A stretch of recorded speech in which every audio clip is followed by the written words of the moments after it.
So what we want to do now is want to play exactly what Stephen A. Smith had to say to Chris Carter yesterday in response to his question about Max Kellerman, and then want to come back and really get into the show. Take a listen to these gentlemen here.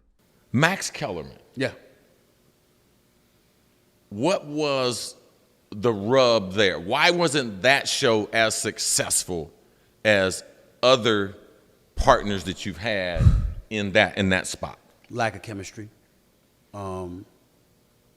Believe it or not, it was more his fault than mine. I've seen his friend Marcellus Wiley bring up stuff. Marcellus Wiley knows one side. He certainly never spoke to me about it. Oh, okay, yeah. Never called, never asked, or anything like that. And I'm not hating on him for it because that's his man. Him and Max are very, very tight. But if you want to talk about me, I'm not hard to find. Ask me. Well, we've had hundreds of conversations, that's and right. Marcellus had hundreds of conversations. How about that? How about that? Yes. Yeah, so. And is one of the many brothers and sisters that this dude has helped out at ESPN. Because, listen, when you interview at ESPN, it might be a phone interview, video interview, it might be in person. But when you leave, guess what they do? Yeah. Stephen A. Bro, what you think? Hey, you know him? You know her? Yeah. That all the time. But I will say this. You know, I might disagree with what he says, but there have been times when I think that Marcellus has been more than fair, and he's entitled to his opinion. I'm certainly not here to criticize him. I only bring him up because when I think about Max Kellerman, I think about the narrative that he's helped put out there. And I'm like, talk to me, and all you had to do, because I might, there's certain things I may not say publicly, but I'd have told Marcellus, because I know that's his boy. Right. You know, but it was a chemistry issue, and I think that people need to understand it was mostly my fault. I'm the leader. I'm the executive producer of the show. I'm the star of the show.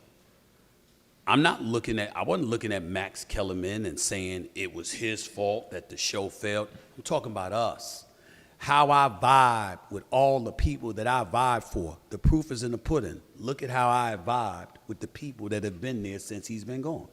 Look at how I vibed with Skip Bayless as a debate partner before he arrived. I think that Max Kellerman is somebody that I'm rooting for to return to this business. He's somebody that is nothing short of brilliant, like genius level, brilliant. Absolutely true. Here's the issue for a debate show. Because you are such a genius and you are so brilliant, and you have the ability to articulate yourself the way that he does, at some point in time, you're talking and you're talking and you're talking, and you're talking above the audience to the point where they find themselves asking, what did you just say? Now, I might get it because I know you. And I know where you're going. Right. And I know how you feel because I'm working with you every day. Right. And you dabble in a lot of different worlds. I do. But and I know we'll you're get more into talking that. about your audience, Right. what's going to be hot, what's going to keep building I'm on the show. the air. When I'm on the air, Sean, Chris knows this. When I'm on the air, watch me. At times they catch me, and I don't mean for it to be caught. Like a director shouldn't have me on camera. I'm talking, but then when I'm not talking, I'm directing the show. This person, that person, wrap this up, go here, go there, keep this going. But I'm doing all of these things in the midst of the show because I know television.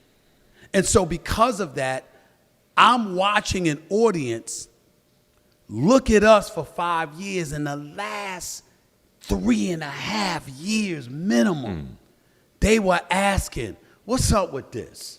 and it wasn't resonating. They were watching, but it was almost like they were watching because that was a default position. And they were losing interest in my estimation. The numbers didn't show it, but the Pulse did. In terms of our numbers digitally, in terms of me being at games and seeing the reactions that we were getting off of the things that we said, seeing the storylines that were being peeled from content that we had discussed on the show. And 99% of it was about me. About 1% of it was about us. That's not what I want. I want somebody that's going to come at it in a way where the impact is palpable enough, where it's comparable enough.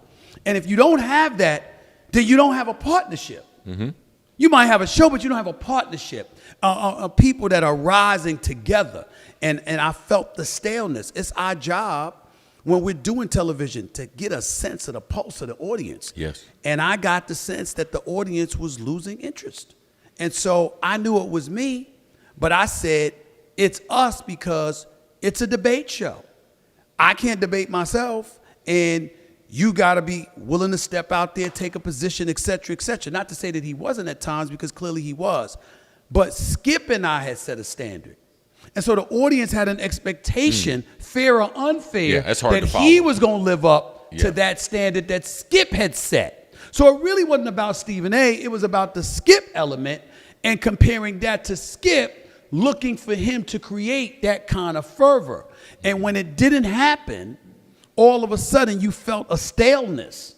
And I wasn't going to sit idly by and just let it continue to feel that way. Mm-hmm. I said, we got to do something. So we are not an ideal peer, what y'all want to do. And that's how that happened. And so I root for him, you know, I mean, because obviously, listen, I got fired in 2009. That brother got morning radio, and he got an afternoon show, okay? Mm-hmm. And then obviously they had to make whatever decisions they had to make with layoffs and all of this other stuff. But this dude has been in the business working for HBO. He's worked for ESPN. He's worked for Fox. I have nothing but respect for him. He's a decent, really good dude at his core, and I'll never root against him. And so I just hope that, I just know that if he were covering boxing and interviewed me or vice versa, we could do that. Oh. If we were doing Sports Center, we could do that. My issue was he and I together strictly for a debate show. Yeah. There's certain people, there's certain couples, pairs, that just don't work as a debate team. And that's all I was trying to say. Give me one thing about Shannon, because I know, I was happy when you got Shannon, but I know Shannon a lot better than you do. So you heard what they had to say. Now here's what's interesting. In the midst of all of that, he actually responded to some of the things that friend of the show, Marcellus Wiley, was saying. And we're going to send him the show after this to get his take on it. I'm sure he's going to respond to it. So y'all definitely go check out what Marcellus was going to say about it, because I'm sure he's going to have a lot of interesting things to say about it. I'm 100% sure of that. But anyway, let's get into what Stephen A. Smith said. He said that essentially, he said him making his decision had nothing to do with the numbers, because he said that the numbers weren't reflecting his sentiment.